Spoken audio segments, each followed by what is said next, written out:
Hey, Ian, welcome to the Revenue Throughput Podcast. Thanks so much for having me here. Well, Ian, I think one thing that's very helpful for our audience to get full context, simple question, who do you work with primarily? And I'm sure there's a wide range of people, but who do you primarily focus on and what do you primarily do for them? And we'll take it from there. So most of my clients are in the B2B, business to business side of the sales and business growth world. And it's typically people who are running sales organizations or CEOs of small to mid-sized companies. I work with clients that range from small businesses through multi-billion-dollar multinationals. And the only exception to that B2B space is the high net worth wealth management practices, because the way that individuals make those decisions tends to be very similar to how B2B customers make decisions. And so what I help these people do is shift the focus from price to value, condense the sales cycle, better earn attention, and really avoid being commoditized. Okay, well, wow, those are worthy objectives, and I'm sure the art of doing it is the whole thing, right? Like this, it's not. If it were easy, everybody would be doing it, and they're not. Now, what's interesting about that too, when you talked about that high net worth individual, and I won't focus on that primarily, but it really describes when the sale is complex or involves other voices. It's not transactional. It's not impulse, right? No one buys a cyclotron impulsively. It's Sure. it's a considered purchase, and those kind of financial like wealth advisory services. A lot of people get involved in opining as to whether or not we should do, where should we put our portfolio and things like those are big questions that are complex. Sure. And you know what? I think that's a great point you make, Jose, because in the grand scheme of things, it's those more complex decisions. Most of my clients are selling into businesses or selling to individuals who already have an alternative.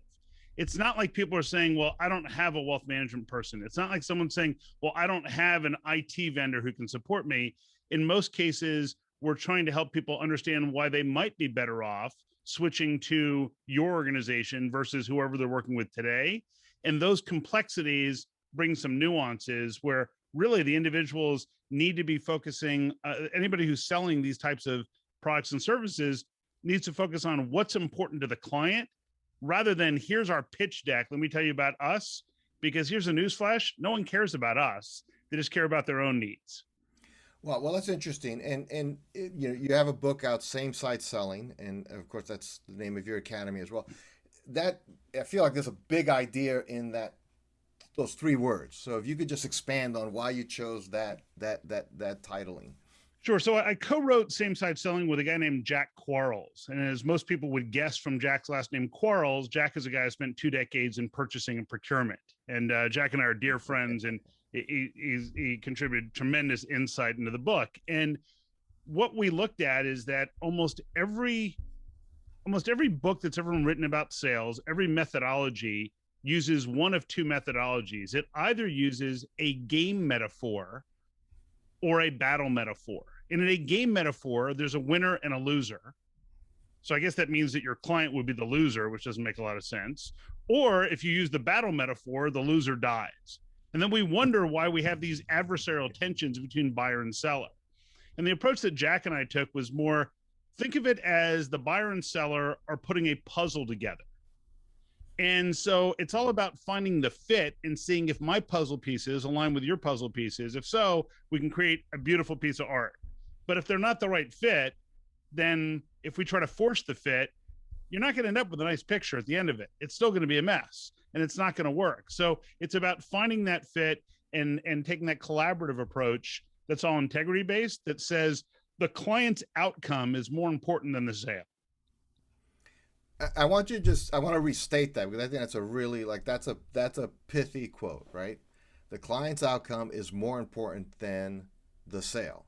Correct. Right? So, okay. So now, and so I guess the same side idea is that I'm on the same side as my client. We're not exactly. We're not sitting opposite on two sides of a table in an arm wrestling match. We're sitting side by side at a table with our puzzle pieces out on the table, trying to see, hey, is this going to fit? Do we have all the pieces we need? Are we missing a puzzle piece? Because if I know that we can't put this puzzle together, It's my job as the seller to tell you, here's a risk. And in fact, if as the seller, here's the interesting part. One of the things I ask people in sales, I say, so I want you to think of the buyer seller interaction. It starts at the initial contact. At the finish line, we're all high-fiving and celebrating, popping champagne. What's the finish line? And most people in sales will say, well, it's the contract. It's getting the order. I say, great. What would your client say is the finish line? And some people will say, well, it's delivery. And I say, well, it's not even delivery. It's results. Because if you don't get the results that you're looking for, you're probably not interested in it. So then I ask people, okay, so if you were the customer, which vendor would you rather work with? The vendor who's focused on the sale, or the vendor who's asking you questions about what we're going to measure in terms of results? And people uniformly, when I do this kind of exercise with executives, they say, oh, well, I'd focus on the results. And then I'll say to them, so how many of you would be willing to pay more for the vendor who's focused on results versus the vendor who's focused on the sale? And universally, everyone will raise their hand and say, yeah, I'd pay more for that. How much more? The most common answer is between 10 and 20%. And I don't mean the most common answer is 16. I mean, the most common answer is, I don't know, somewhere between 10 and 20% is what they say. And then I ask the following question, which is, how much less would you have to pay for it to be a good deal, but you don't get the results that you need? And the answer is, doesn't matter what I pay. If I don't get the results I need, it's not a good deal. It's like if you were on a trip with your family, and let's say you got 5 people, and you show up at the car rental place and they say, I'm sorry, the minivan you reserved is not available. But you know what I do have for you is I have this 2-seater Corvette, and I'll give it to you for the same price. You're like, well, it doesn't matter what the price is. And for a split second, you're thinking, maybe I take the vet. Maybe I go cruising around and good things can happen. They can Uber, right? Exactly. It's a split second decision. You say, well, maybe it isn't going to pan out so well. But the idea is that if we focus on the results, it makes a big difference. So part of it is, how do we train our teams? How do we train our people to ask the right questions so the client sees us focusing on the results and outcomes, not just the sale? Well, but there's something interesting that 2 things immediately come to mind, right? One is, it seems like for the seller to live inside that headspace, they have to really commit to that as a way of thinking about it.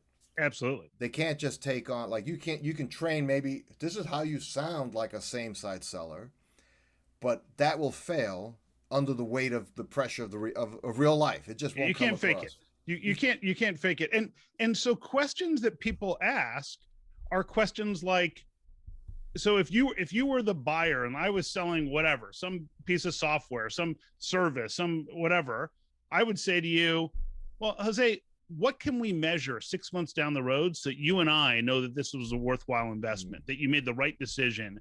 What are we going to measure together? And you might say, well, I'm going to measure speed to market. I'm going to measure quality. I'm going to measure these different things. Great.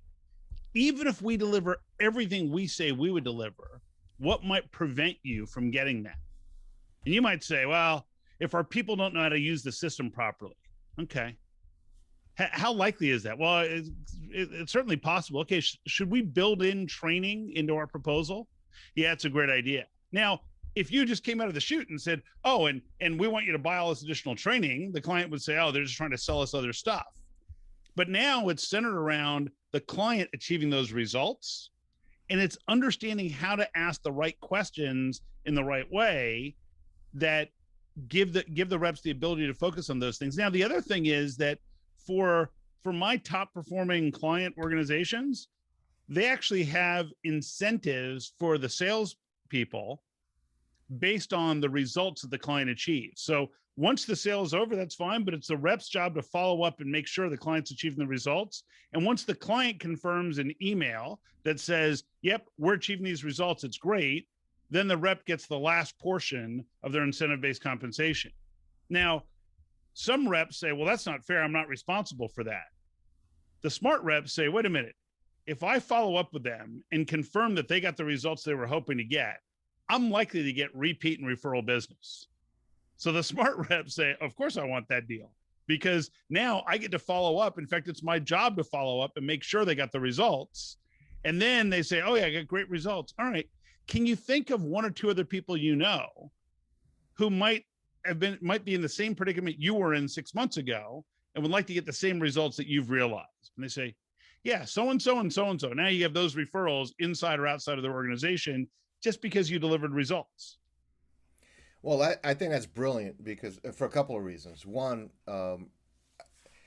you don't want to say that sales teams are necessarily completely coin operated, but there is an element of the mindset, especially veteran salespeople, that they need to know, okay, what management wants me to do, they're going to figure out a way to put it in my comp plan. And if it's not in my comp plan, it must not really be that important to management.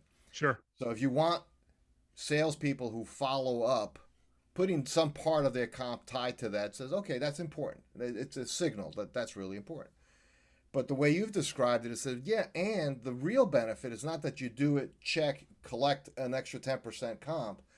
It's by doing that, you've opened up a new view to what your customer really cares about, what they need. Well, for example, the customer said, well, we got a lot of what we wanted, but not everything. Yeah. I'd rather know that early before Exactly. they just drop me like a hot potato 6 months from now when some other person says they can do what I had promised to do or what I had promised from my firm. Exactly. Yeah. And that's an element that in whatever you're delivering, I mean, we've got this digital platform, the Same Side Selling Academy. There are things that when we had originally launched it, that we would proactively follow up with people and say, how's this meeting this need, and that need that you said were important to you? And people would say, well, it's doing really well in A and B, but C, we're not quite getting. And then we realized, okay, we need to add some additional resources that round that out for them. Because even though it seemed to us like it should be doing it on its own, it wasn't. And so it's having that level of objectivity where you're truly saying, what is preventing the client from achieving this? The easiest thing to do is say, oh, my client just doesn't get it. It's their problem. Unfortunately, it's never their problem. It's always our problem. And if we can get there ahead of them, then they're going to be thrilled. Well, even the thought, let's say it is, I mean, obviously all clients are going to fall somewhere in the bell curve. Some are going to be amazingly cooperative and do everything you ask them to do, and they're going to get great results. A lot are going to be somewhat in the middle, do not quite as much as you'd like them to do, but they'll do. And some are just going to be like, hey, they're just don't get it. It still becomes my problem as the seller eventually, right? Exactly. Well, I don't avoid that. Yeah, 20 years ago, if they weren't happy with what you did, they might tell 2 or 3 people they know. Now they'll tell 2 or 3 million people they've never met. So it's critical that we deliver results that people can say, wow, Jose really delivered on this. He achieved this result or that result. I mean, it's, I'm fortunate in that having grown businesses from zero to a couple $1 billion in value, when I'm working with client organizations and people say, well, how confident you can deliver this? I can point to, here are 8 people you can talk to. Here are testimonials and, not from something generic, but here's the person's name, title, and company that went from 17 million to 109 million in 3 years. Well, what did they do the prior 3 years? They went from 11 million to 14 million the prior 3 years. And then we took them from 14 to 109. Oh, right. Can I talk? Well, you can talk to him, but you can read his story or watch his video of him saying it. And so once you deliver results, you're never really selling again. It's just a matter of, do you want these results? Yeah, but most of my time is spent just making sure that I feel that the other person, that in essence, the buyer, is willing to take the journey, because none of this stuff is effortless. Everything requires a certain level of work that we have to do to get it done. So I tend to look at clients and say, who's going to be a good case study 18 months from now? And if I don't think you're going to be a good case study, I'm just not that interested. Now, I'm fortunate in that I come at this from a place of abundance where I'm not necessarily looking for new business. I just look for opportunities where someone's going to be a great case study.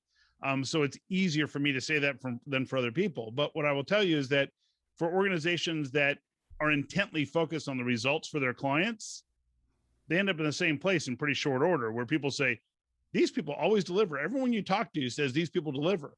And 90% of it is asking the client what you're going to measure and then confirming that they get it. Because for many of the organizations I work with, they were already pretty good at delivering results, just they never talked about it. So their clients didn't even know that they had delivered results for them. They knew that they had spent money, but they weren't necessarily monitoring the results themselves. And that's often the case where you have, let's say, a service provider that's been loyally providing a good service for a period of time and then gets cut off for some reason. And say, Yeah, what happened? And because that connection was never made explicit, they never had that conversation. Had they had that conversation, the CFO, maybe it's the new CFO saying, we got to cut this cost. And not realizing, well, if you do that, you're actually like pulling the plug on the machine. It's actually yeah, important.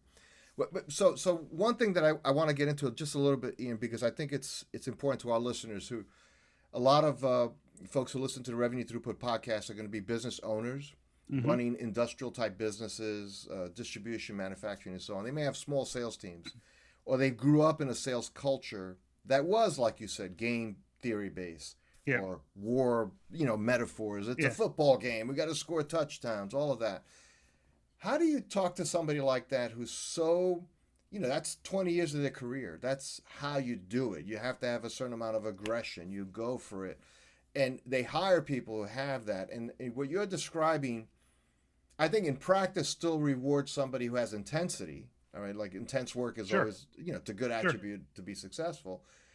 But it does require a real shift in languaging and how they talk about it. So, how do you tell that person that it's going to be worth that shift and that they'll be able to make it? Because they may feel that what you're describing is a little bit of an out of body experience. Yeah, well, absolutely. And like any other type of organizational change or organizational learning, there's a process. And the reality is this: is that they're not going to believe anything that I tell them or you tell them per se. But what they will believe is if I ask them questions, if we engage them in a process so they can see how this is working for other people, if they put themselves in the client's shoes and you say, so if you're the client, which way are you going to respond better, this way or that way? Forget about what you do today. Which way do you think you're going to get better results? Let's test this in this environment. You can do it four times your way, four times this other way. Let's see what kind of results you get. And so I've had um, I've had the great pleasure of working with some teams that are just like you described. They've been in the industry 20 years. They come into, let's say, a live training session with their arms crossed and, they don't want to hear anything. I've been in And that then, room. yeah. And then 10 minutes later, the arms come uncrossed. 5 minutes later, they're leaning in. 10 minutes later, they're actively engaged because much of my approach is helping people see everything through the lens of their client. So very often people in sales suffer from what I call axis displacement disorder. It's a different version of ADD. Okay. And an axis displacement disorder, that's where they believe that the axis of the earth has shifted and the world revolves around them. So they walk into a meeting and they talk about, here's what we do and what I do and what my background is, what our organization does, and people don't care. So instead, what we have to do is say, here's my understanding of what you're trying to achieve and the challenges you're facing in your business. And we've helped these two other organizations just like yours, but I know that your needs are different from theirs. So help me understand, because just because we solved it for them doesn't mean we can solve it for you. And what the client says at that point is, well, if you solved it for them, why wouldn't it work for us? Well, everyone has unique needs. I just want to make sure. And now who's doing the convincing? The client's convincing you why your stuff should work for them. As opposed to if you come in and say, our stuff's the greatest ever, you just don't know it yet. The client says, well, we'll see about that.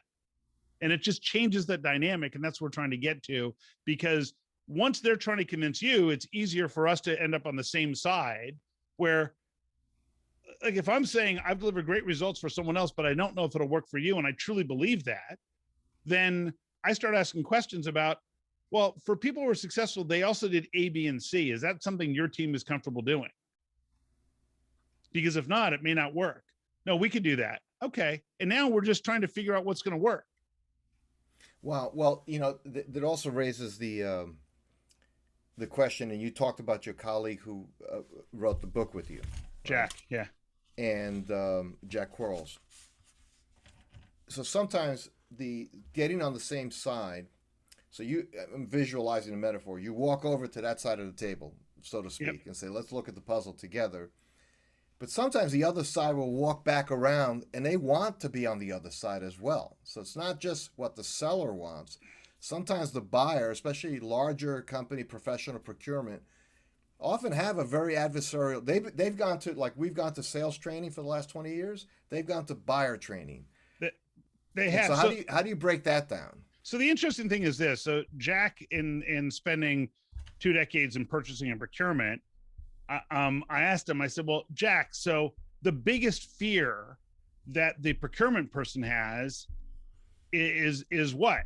And he said, well, what do you think it is? I said, well, they don't want to overpay for stuff. He said, it's not the procurement guy's biggest fear. He said, rarely does a procurement person get fired because they paid a little bit too much for something.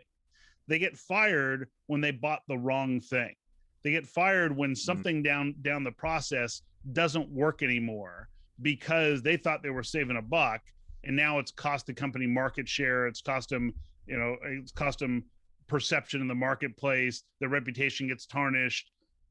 Everything downstream gets affected. So the buyer's job in many cases is to convince you that all they care about is the price. But if you said to the buyer, if the buyer says, gets back to their side of the table and says, well, the bottom line is I have to know what this is going to cost because I think you guys are too expensive. And if, as the seller, if you said, my sense is that from what we discussed, these are the three most important things in terms of results for you.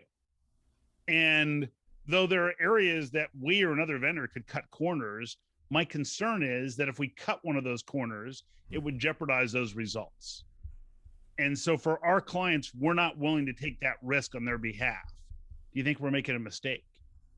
And that's when the procurement people come back to your side and say, no, well, that's important, but we also want to pay less. Look, if there was a way that we could deliver those results for less, I would have told you that. And I know that other vendors might be comfortable doing it at a lower price and assuming some of that risk. Our clients rely on us to deliver these types of results, and introducing additional risk isn't an option. So if you're comfortable with additional risk, we may not be the right people because we're never going to be the cheapest. What do you think we should do? And now it's when the procurement person has to do some real soul searching. Because because anytime the client is focused on price, if you shift the focus to results, that's the scale. That's the balance. And usually what happens is the client says, I don't know, your price is too high. And the rep says, well, let me see what I can do, which is an indication to the client that you have room, that you can now give what's called a unilateral concession. So you're willing to give up something without getting anything in return. It's a slippery slope, and it's just a dangerous path and to go down. it actually endangers the confidence on the buyer that anything you said was actually what you meant. Exactly. Because everything shifts. But on that note, Ian, we are out of time. This has been a great conversation. I've really so enjoyed having you on the Revenue Throughput podcast. Quick question, because somebody listening, I'm sure they would geek out like I did on this conversation, and they want to know more about you and what you do. What's the best way to get in contact with you, learn about you, find out what you do more deeply? Two best. I mean, obviously, people can connect to me on LinkedIn. There aren't that many Ian Altmans out there, and there certainly aren't any others that have same-side selling as part of their profile. It's samesideselling.com or ianaltman.com. You get all the information. And if you reach out on LinkedIn, just mention Jose here, and that'll make life a whole lot easier. So I know where you found me. And any questions that people have or follow up, feel free to reach out. Fantastic. Ian, thank you so much. You've been a wonderful guest. Really appreciate it. Thanks. A lot of fun. Thanks for listening to another episode of Business Growth on Purpose. If you like the show, hit subscribe and leave us a review to help other people find the podcast. And if you're ready to take the next step in driving intentional growth for your business, come check out what we're doing at valueprop.com. We've developed industry-leading programs and systems to help B2B owners take control of their growth. Until then, thanks for listening to another episode of Business Growth on Purpose.